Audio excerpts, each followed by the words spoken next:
Julian Harper was, by all accounts, a prisoner of academia. Not in the literal sense, of course, but in the soft, intellectual confinement imposed by his parents. At 12 years old, while other boys in the dreary, historic town of Salem, Massachusetts were trading ghost stories or staying up late on gaming consoles, Julian was navigating the silent, cavernous library that was his home. His parents, both distinguished historians, were obsessed with the authenticity of the past, and consequently, fiercely protective of their son's mental landscape. The Harper household was a shrine to antiquity. The air smelled perpetually of old paper and polished cherry wood. Television was restricted to documentaries, historical dramas, and educational programming. Fiction was permitted only if it had a demonstrable historical context. The horror genre, the entire realm of the supernatural and the grotesque, was strictly forbidden. Imagination Julian, his mother, Dr. Eleanor Harper, had once lectured, adjusting her reading spectacles, is a muscle best used for reconstructive accuracy, not fanciful destruction. Fear is cheap. History is costly. Julian, however, craved the cheap thrill. He lived in Salem, a town built on the bones of its own dreadful history. Everywhere he looked, there were reminders of trials, hysteria, and the occult. He saw the black iron gates of the old cemetery, the cramped, ancient houses, and the tourist shops selling plastic cauldrons and rubber bats.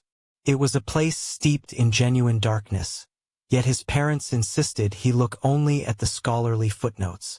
His most precious possession, kept hidden beneath a loose floorboard in his closet, was a stack of local legends and whispered warnings, the urban folklore that his parents systematically dismissed. Among these legends, one stood out. A persistent, chilling rumor passed around the middle school hallways like a shared fever dream. Channel 404. Channel 404 was not a normal cable channel. It was a phantom frequency, a glitch in the town's digital tapestry. The legend claimed it appeared only after 1 a.m., in the dead of the night, during specific atmospheric conditions, and only when a viewer was truly, consciously seeking the forbidden. It was said to air a single rotating program, a series of deeply unsettling, crudely animated shorts that tested the sanity of the viewer. The punchline of the legend, the detail that gave Julian a cold knot in his stomach every time he heard it, was that the things shown on Channel 404 sometimes didn't stay on the screen.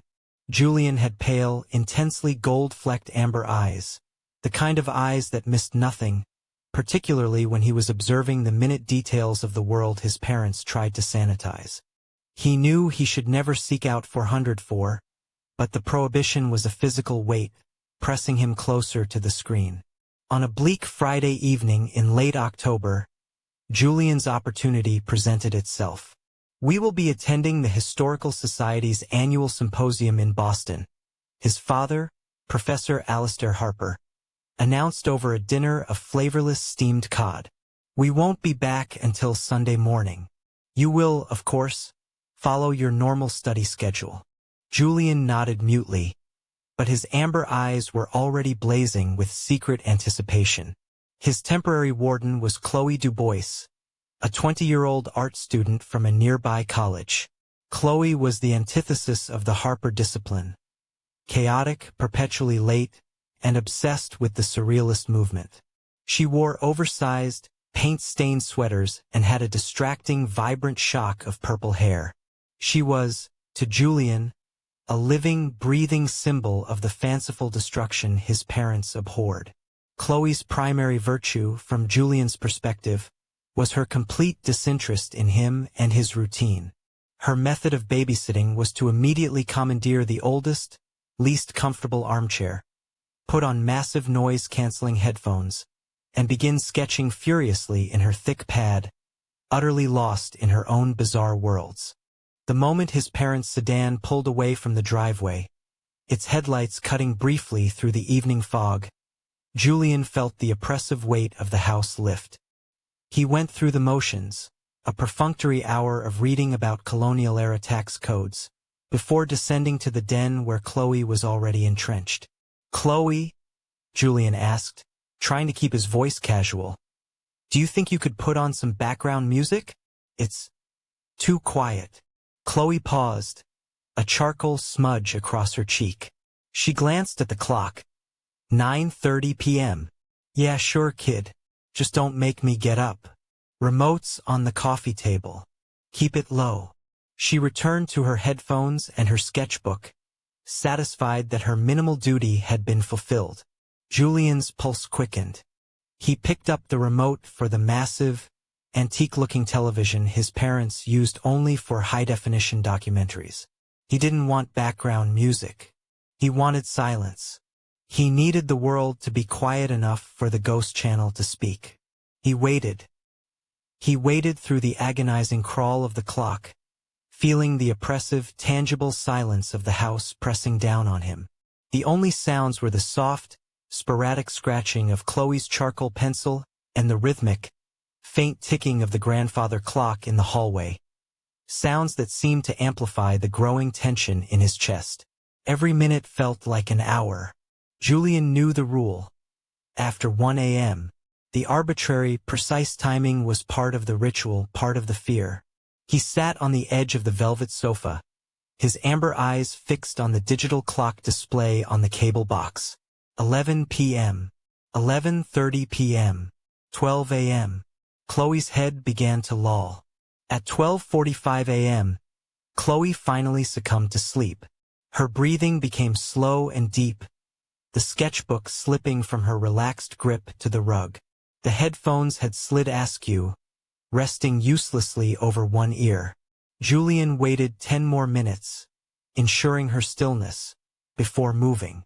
He retrieved the remote, his hands trembling slightly, not from cold, but from adrenaline. This wasn't merely breaking a rule. This felt like performing an illicit summoning ritual. He had never been so close to the precipice of the forbidden. He remembered the specific, chilling detail from the local legend. The channel number. 404. With a deep, shaky breath, Julian pressed the numeric pad on the remote, entering the digits that represented an error, a void, a place that shouldn't exist in the structured, logical world his parents had created for him. He pressed 4. He pressed 0. He pressed 4. And waited for the impossible. The screen, currently displaying a late-night rerun of a World War II documentary, didn't glitch, didn't flicker, and didn't display an error message. Instead, with a smooth, silent transition, the screen went utterly, profoundly black. A moment of pure terror seized Julian. He almost dropped the remote. He instinctively looked over his shoulder at the still form of Chloe, wishing she were awake, wishing she could dismiss this as a signal issue. Then, from the deep, suffocating blackness of the screen, a single, flickering number appeared in the top left corner. 404. It was a stark, digital red, pulsing faintly like a damaged nerve. The channel existed, and now the program began. The black screen remained for 5 more heartbeats. Then, a title card, crudely hand-drawn in white chalk against the void, slid into view.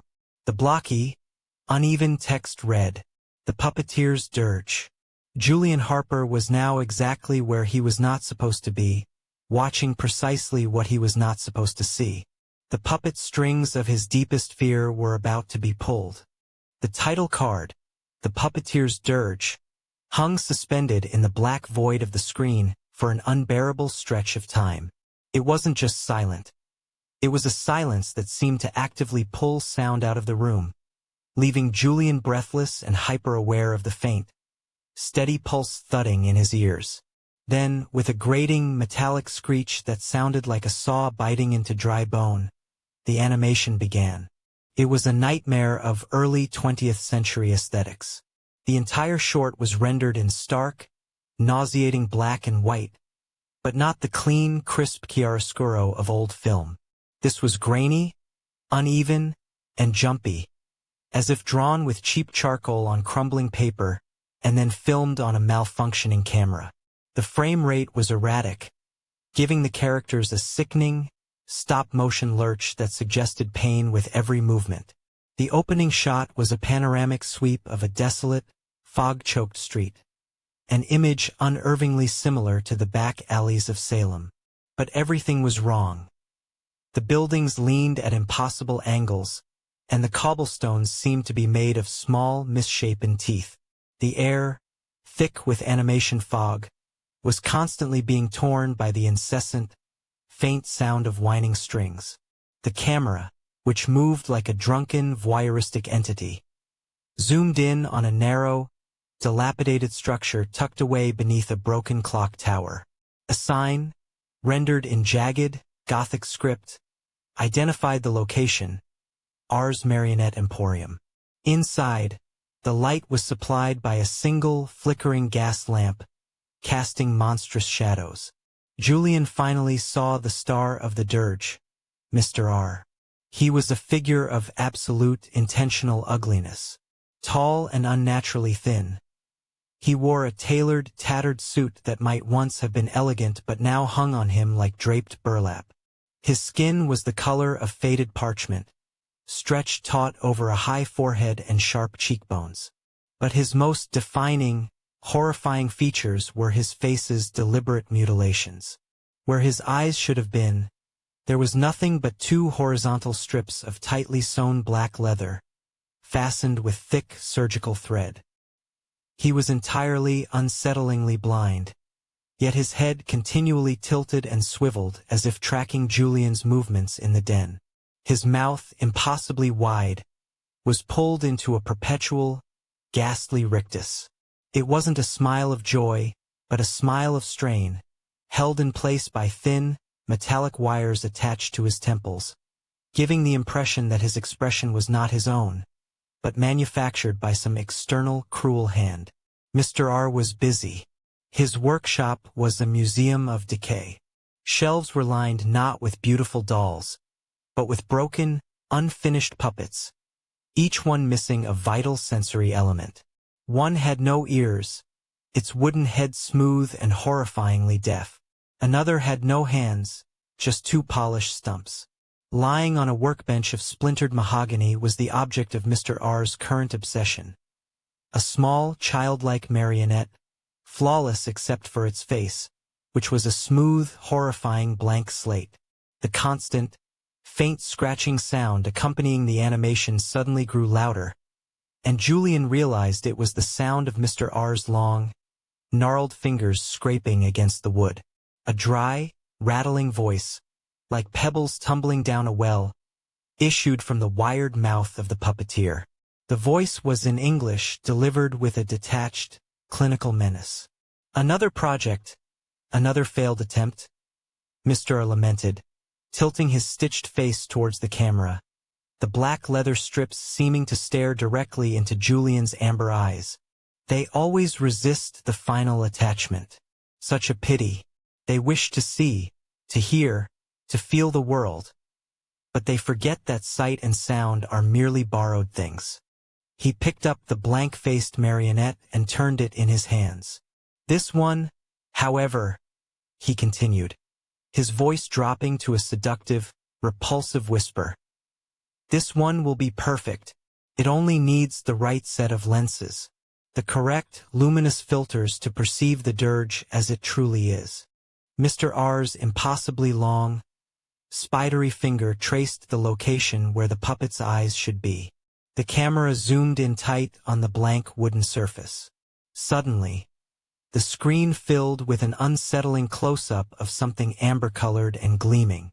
It was reflective, intense, and shockingly familiar. Julian's breath caught in his throat. It was a crude, but unmistakable, rendering of his own gold-flecked amber eye. The animation wasn't just showing an eye. It was showing his eye, right down to the unique pattern of the iris, isolated and magnified against the terrifying darkness. Mr. R sighed, a sound like deflating bellows. "Ah yes, the harvest is ripe. We need something vivid, something that has absorbed the fear, but has yet to be broken by the history." Julian instinctively raised his hand to his own face, touching the cool skin around his left eye. He felt a chilling, irrational urge to shield his sight, to close his lids and hide the very color and shape of his eyes from the television. The camera pulled back, and Mr. R set the blank puppet down. He walked over to a dark corner of the workshop, where a single tarnished antique object rested on a small pedestal. Julian recognized it instantly from his parents' home, although this version was dirtier and infinitely more sinister. It was a small, carved wooden box, not an ordinary music box, but a reliquary box. In his world, Julian's parents owned a similar, intricately carved box from the colonial era, which held old documents. In the animation, this box pulsed with a faint, internal light, and its wooden surface seemed to crawl with tiny, animated worms. Mr. R approached the box, his movements stiff and marionette-like. "But the strings must be prepared," he mumbled. "The final ritual requires the proper connection. First, we must know the coordinates." The animation froze. The grainy image of Mr. R, his stitched eyes fixed somewhere beyond the screen, remained perfectly still. The only thing moving was the camera, which slowly zoomed out from Mr. R's fixed, horrifying posture. Then, slowly, deliberately, as if being written by a ghostly hand, a string of digits appeared scrolling beneath the frozen image, stark white against the dark background. 42.5202 degrees north, 70.8969 degrees west. Julian knew those numbers. They weren't a generic code. They were the geographic coordinates for the exact location of his house in Salem, Massachusetts. The chilling realization slammed into him with the force of a physical blow. Mr. R knew exactly where Julian was watching. Mr. R remained frozen, but the rattling voice returned, detached yet triumphant. "The coordinates are logged, dear boy. The strings are tuned. Now for the dirge itself." Mr. R lifted a long, skeletal hand towards the reliquary box. Just as his fingers were about to touch the tarnished wood, the animation cut to a sudden, absolute blackout. Julian gasped, a sharp, choked sound in the silent room. He had been so immersed, so paralyzed by the direct, personal threat, that he had forgotten Chloe was just feet away. He glanced over. She remained still, her breathing deep and even. The blackout on the screen was not an end, but a transition. A low, vibrating sound began. A single, sustained chord that seemed to resonate not through the speakers, but directly into the bone marrow. Then, the camera returned to the reliquary box. Mr. R's hand had landed on it, and he was cranking a tiny, unseen handle. The box began to emit a sound, the dirge. It was a melody, recognizably structured, but horribly mutilated. The notes were high-pitched and tinny, played at a tempo that dragged and stuttered, like a funeral procession struggling through thick mud. Every third note was jarringly sharp, a spike of sound that made Julian wince. It was mournful, desperate, and sickeningly repetitive. As the distorted, agonizing music filled the den, the screen image began to ripple, the black and white lines blurring and shifting. Julian had been so focused on the visual horror that he hadn't noticed the subtle shift in the air pressure of the room. Now, with the dirge playing, a distinct sound began to penetrate the room's silence, a sound that was not coming from the TV speakers, but from outside the room, near the front entrance. It was a sound that made the hairs on the back of Julian's neck prickle with icy dread. A soft, rhythmic scraping and clicking against glass, like fingernails seeking purchase on a window pane.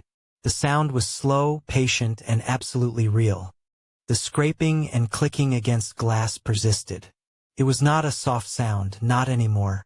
It was loud enough now to be undeniably real, a rhythmic, abrasive sound that seemed to be coming from the large bay window that looked out onto the Harpers' manicured, yet still ancient, front lawn. Julian's entire body locked. His amber eyes, wide and dry with terror, darted from the television screen to the window and back again. The television, still displaying the grainy, black and white image of Mr. R cranking the reliquary box, felt like the only anchor to a reality, however perverse. The puppeteer's movements were agonizingly slow, each turn of the unseen handle a deliberate, silent promise of pain. The dirge, that tinny, stuttering melody, played on. Julian realized, with a clarity that sharpened his terror, that the sound outside, the scraping, was synchronized with the melody of the dirge. Every jarring, sharp third note of the music was accompanied by a wet, drawn-out scrape across the glass of the window, followed by a slight, metallic click. It wasn't just coming from the front window, Julian corrected himself in a panicked internal whisper. It was coming from the window to the den, the very room he was in. He strained his neck, trying to see past the heavy velvet drapes that framed the window. The drapes were closed, drawn shut against the cool night air, but they seemed impossibly thin now, a mere veil separating him from whatever was generating that relentless, invasive sound. On the screen, Mr. R stopped cranking. He held his long, articulated hand perfectly still over the reliquary box. The dirge abruptly ceased, plunging the room into a silence that was even more terrifying than the mutilated melody. The scraping at the window also stopped. Julian could hear his own shallow, frantic breaths, and the slow, deep exhalation of Chloe, who remained blissfully unaware, lost in the depths of her student slumber. The sudden cessation of noise proved the link. The animation was not a pre-recorded loop. It was an interactive feedback mechanism, a mirror, or perhaps a direct conduit. Then, Mr. R's head tilted, a slow, wooden click of his neck joint. He looked straight into the camera, his stitched leather eyes seeming to bore into Julian's soul despite their blindness.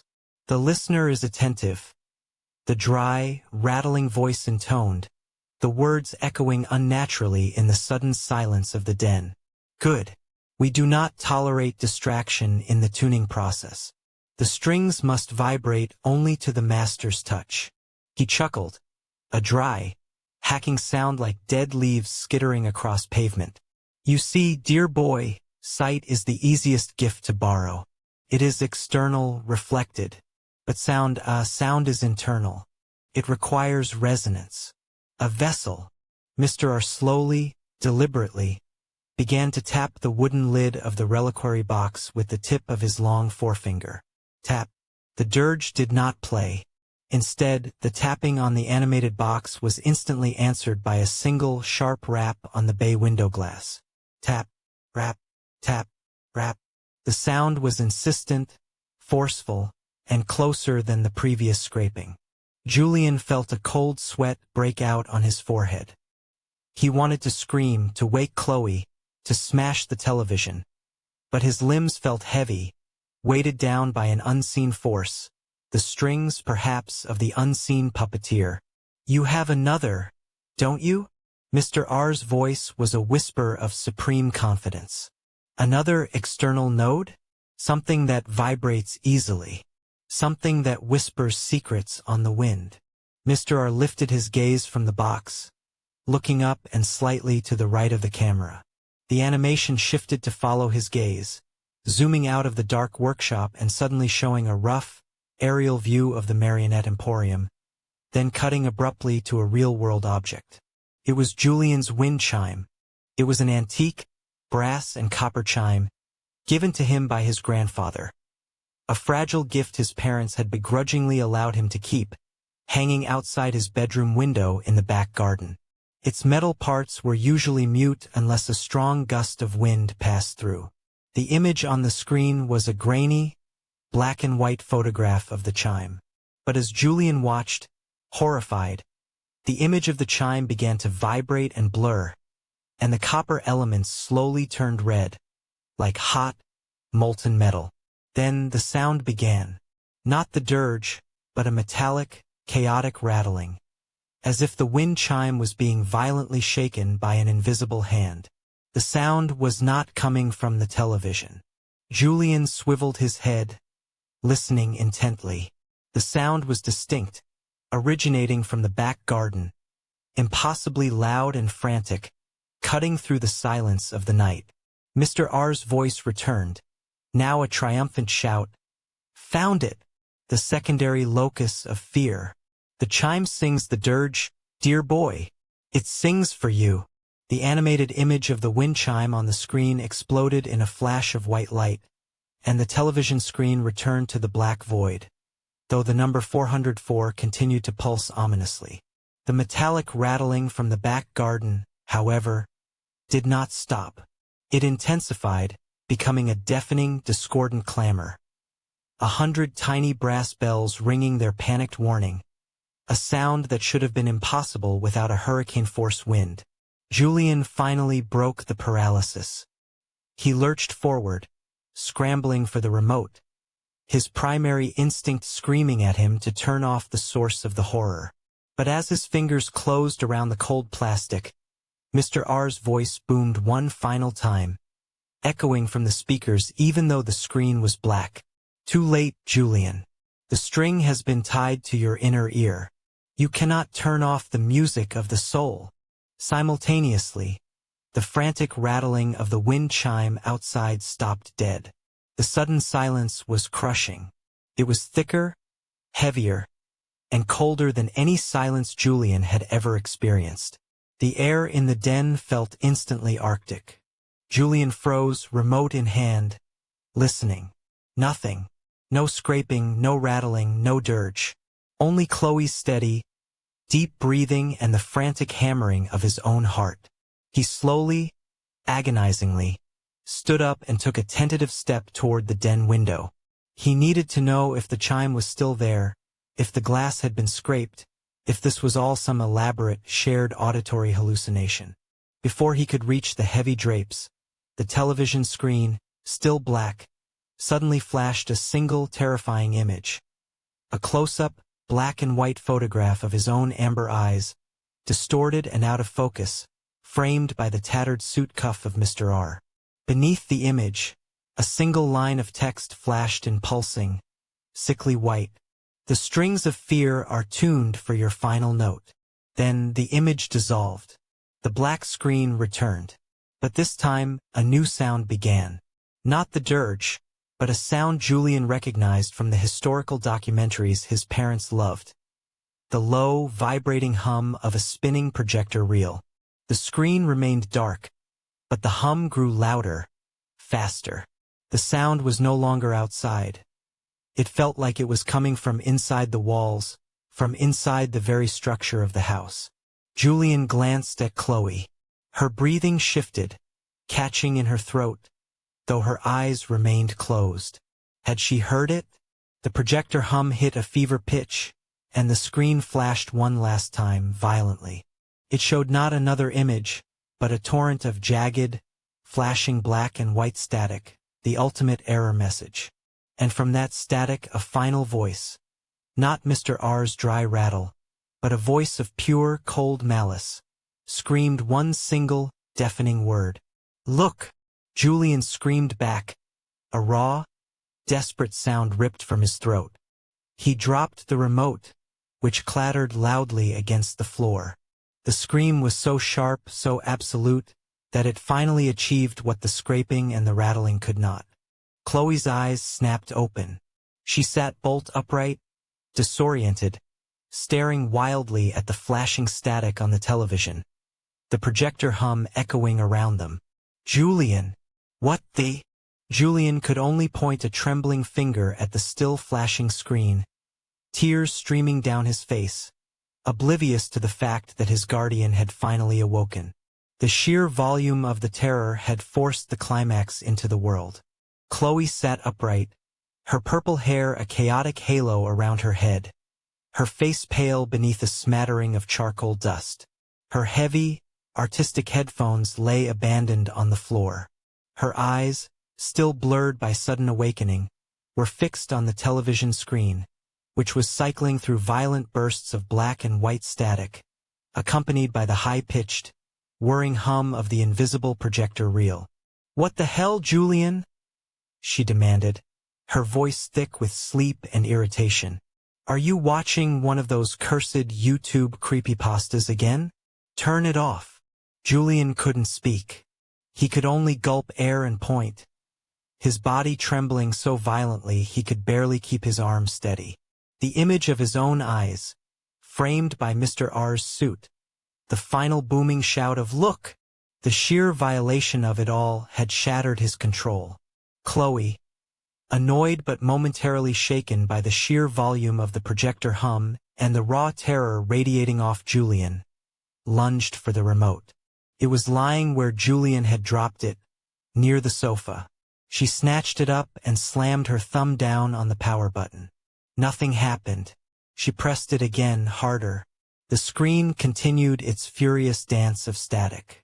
The low, vibrating hum of the projector only seemed to grow louder, as if it were feeding on the attempts to silence it. "Okay, that's weird," Chloe muttered, trying a different approach. She found the input button and cycled through the sources. HDMI 1, HDMI 2, AUX, cable. The static and the number 404 remained, stubbornly superimposed over every input, a ghostly layer of malfunction that transcended the physical connections. She flipped the remote to the back, seeking batteries. Finding none, she tossed the useless piece of plastic onto the sofa. Fine, the actual TV power button then. She rushed to the corner where the massive television unit stood. Her fingers fumbled along the back panel until she found the master power button. She pushed it. The screen immediately went dark. The static vanished. The pulsing number 404 was gone. A wave of intense relief, so potent it felt like vertigo, washed over Julian. It was over. Chloe had broken the connection. But the silence was incomplete. Chloe straightened up, rubbing her temples. "See? Just a bad cable box, kid. You freaked out over nothing." She turned to lecture Julian, but stopped, her expression freezing in confusion. "Wait, what is that?" The projector hum had ceased entirely, but another sound had taken its place. It was a faint, metallic sound, repetitive and soft, coming from the back of the house, Julian's bedroom window. It was the wind chime. It was chiming gently, precisely as it did on a light summer breeze, though the den window revealed no movement in the cold night air. The sound was melodic now, not frantic, but it was subtly wrong. Julian realized the pitch was off. A sequence of notes that exactly mirrored the mutilated, tinny melody of the dirge, but played softly, sweetly, by the wind chime itself.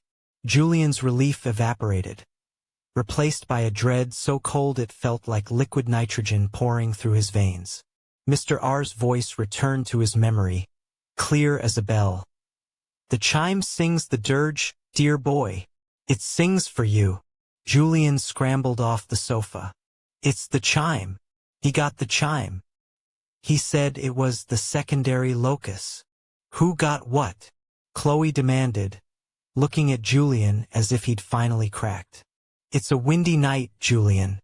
It's an old house. You watch that weird stuff and you start hearing things." "No," Julian insisted, gesturing wildly. "It was rattling before, like he was shaking it. Now it's playing the music.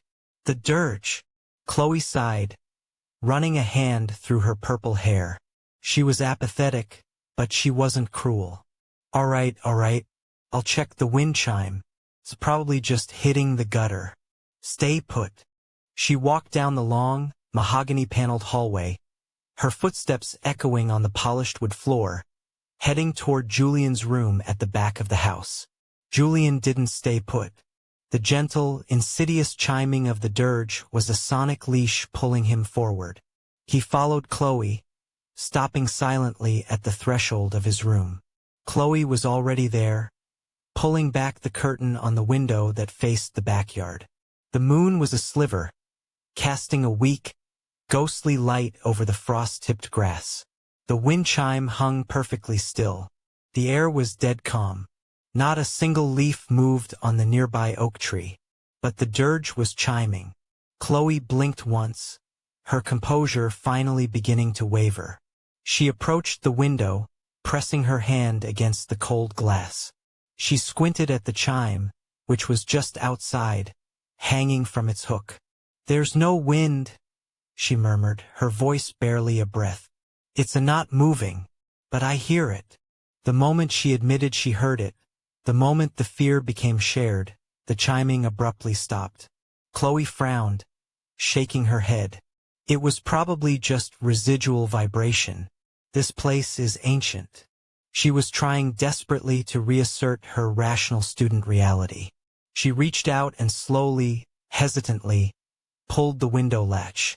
The old sash window groaned open an inch, letting in a draft of frigid air and the smell of damp earth. She was going to physically inspect the chime. But before she could slide the window further, Julian's amber eyes caught a movement on the television screen still visible down the hall in the den. He knew he shouldn't look, but the compulsion was absolute. The master television, which Chloe had physically powered off just moments ago, had turned itself back on. The screen was not static this time. It was black, with the defiant, pulsing red number 404 in the corner. But beneath that number, where the title of the show had been, a new line of text was being scrawled, not in chalk or print, but in a thick, wet, glistening script that looked exactly like freshly spilled blood. It was a message, written directly to Julian, a final, horrifying confirmation of Mr. R's success. The words materialized slowly, letter by letter, agonizingly visible across the screen. "The lens is mine." Julian let out a strangled cry, a sound that finally registered with Chloe.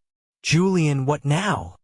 she snapped, turning away from the window, exasperated. "The TV is back on. Look." Chloe spun around, looking down the hallway. The monstrous shape of the TV screen was indeed illuminated, starkly visible in the dark den. In that fraction of a second when Chloe's attention was diverted and Julian was screaming at the television, something happened at the window. A noise, a sharp clink, as the brass chime detached from its hook. Chloe whirled back toward the window, her face pale with pure, unadulterated fear. She saw the empty hook swinging gently. The wind chime was gone. "The chime!" she stammered, scrambling to pull the window shut. It fell, but Julian knew it hadn't fallen. He rushed to the window and looked out. The ground beneath the window was covered in thick, dark grass. There was no chime lying there. And then, Julian noticed a glint of metal on the inside of the windowsill. He reached out and touched it. It was one of the small brass resonators from the chime, sitting on the dusty ledge. But wrapped tightly around it was a piece of white string. Not cotton, but thin, strong, and stiff. It was the same kind of string Julian had seen on the arms and legs of Mr. R's marionettes. The string was still slightly damp. Julian didn't know whether the moisture was due or something worse. He looked out at the empty hook, then down the hall at the black, silent TV screen, and knew the terrible truth. Mr. R had claimed his secondary locus. The dirge had found its way in. The brass resonator, still sitting on the windowsill, felt ice-cold beneath Julian's fingertips. Yet the taut, wet string wrapped around it felt strangely warm. It wasn't dew. It was something organic, something that defied the laws of physics and common sense. Chloe's terror, though momentarily blinding, quickly gave way to the familiar fortress of her rationale. She had seen the television turn back on. She had heard the chime play without wind, and she had witnessed the inexplicable disappearance of the object. But she was a student of art history, not the occult. Her mind fought back with a vengeance. "Julian, stop touching that," she ordered, pulling the window shut and firmly locking the latch. Her hands were shaking, but her voice was stern. "The string probably just snapped. The chime fell into the thicket, or maybe the dog. No, the Harpers don't have a dog. It's a trick of the wiring. The old TV short-circuited." "The blood, Chloe," Julian whispered, still staring down the hallway at the now dark television. "It wrote 'The lens is mine in blood.'" Chloe refused to look back at the den. That was static, Julian. Your imagination painted it in. Your parents told me you have an overactive imagination when you're tired. We are going to ignore this. We are going to go back to the sofa, and we are going to watch something perfectly normal until they get back. She grabbed Julian's arm, her grip surprisingly firm, and pulled him out of the bedroom. The brass resonator and the wet, white string were left abandoned on the cold windowsill, their presence a silent, undeniable testament to the night's events. Back in the den, Chloe, sweating despite the cold air, went straight to the television. She fumbled behind the unit, found the cable box power cord, and violently yanked it out of the wall socket, plunging the entire unit into absolute, dead darkness. She then removed the TV's power plug itself. The large, black screen was now merely a slab of reflective glass, mirroring their two terrified faces. "There," she announced, her voice strained. "No power. No channel 404. Nothing. It's over." She ushered Julian back onto the sofa, but Julian couldn't sit still. He kept glancing at the empty, dark screen, imagining the red script shimmering back to life. "The coordinates," he choked out. "He knew the coordinates. He knows where I live." Chloe, finally sitting down, buried her face in her hands for a long moment, then looked at him with an expression of weary resignation, the last vestige of her patience gone. "Look, Julian, I'm calling your parents. I'll tell them you snuck up late, watched something awful, and had a terrible nightmare. That's the official story. Okay? You agree, or I tell them everything, and they'll take away your TV forever." The threat was effective. Julian, while terrified, also understood the absolute finality of his parents' punishment. He nodded slowly, his eyes still wide. Chloe pulled out her phone and walked into the kitchen, her hushed voice barely audible as she spoke to Julian's mother. A practiced, calm voice spinning a narrative of routine chaos and a tired boy needing reassurance. Julian listened, feeling a sickening disconnect from reality. The outside world, the world of parental rules and exhausted babysitters, had won. When Chloe returned, she looked calmer, as if the act of lying had restored her sense of normalcy. "They'll be home first thing in the morning. I told them you were fine. Now, let's just sit here until the sun comes up." Julian sat in the den, not moving, not speaking. The minutes crawled by, heavy and oppressive. The only sound was the muffled ticking of the grandfather clock in the hall and the occasional sigh from Chloe, who now just wanted the night to end. As the first faint gray light of pre-dawn began to filter through the windows, bathing the den in a cold, neutral light, the tension finally began to dissipate. The house was just a house again. The black slab of the television was just inert plastic and glass. Julian felt his eyelids drooping. He had survived the night. Just as he was about to surrender to exhaustion, a new sound, faint and high-pitched, broke the silence. It came from outside the house, carried on the very first gentle breath of the morning breeze. It was a clear, delicate chime of brass. Julian's head snapped up. Chloe didn't seem to notice. The sound repeated. Cling, cling, clang. It was the unmistakable melodic sound of a wind chime, but it wasn't the broken, corrupted dirge. It was the original, innocent melody Julian remembered from his childhood, playing softly in the dawn. Relief, sharp and overwhelming, flooded Julian. Maybe it was just a dream. Maybe the thicket had hidden his old chime, and the breeze had simply found it. He stood up, walking silently toward the back door, needing to see it, needing physical proof of normalcy. He peered out the glass panel of the back door, looking into the pale garden. The hook where the chime had hung was still empty. Julian frowned. Where was the sound coming from? He looked across the yard, towards the large oak tree near the property line. His eyes widened. Hanging high on the lowest branch of the oak tree, swaying gently in the morning air, was a new object. It was small, no more than 12 inches long, and meticulously carved from dark, polished wood. It was a marionette. It was unfinished, its limbs dangling listlessly, but its features were horrifyingly familiar. A high forehead, sharp cheekbones, and a wide, vacant, wooden smile. And where its eyes should have been, there were two small, perfectly fitted, amber-colored glass lenses, reflecting the gray dawn light. The sweet, melodic chimes were not coming from the doll itself. Hanging just beneath the marionette, where a heart or a decorative tassel might be, was Julian's old, lost brass wind chime. But it was no longer a single, chaotic chime.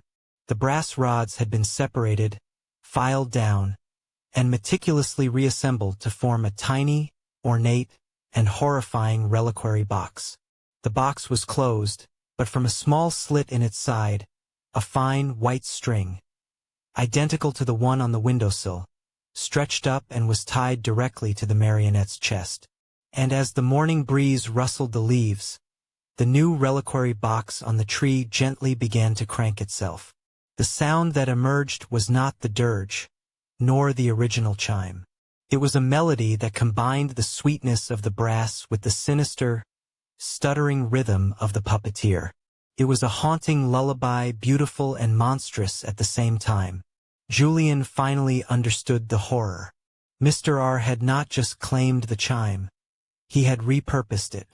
He had left a monument, a warning, and a promise.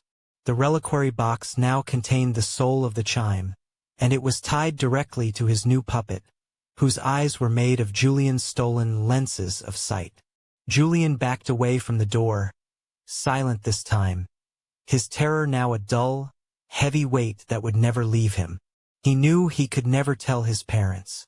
He knew the puppet would remain there, forever swaying in the yard. He also knew that every time he closed his eyes, every time he saw the reflection of his amber irises, he would hear the faint, beautiful, and utterly horrifying lullaby. The night had ended, but the show, the puppeteer's dirge, had just become Julian's new reality.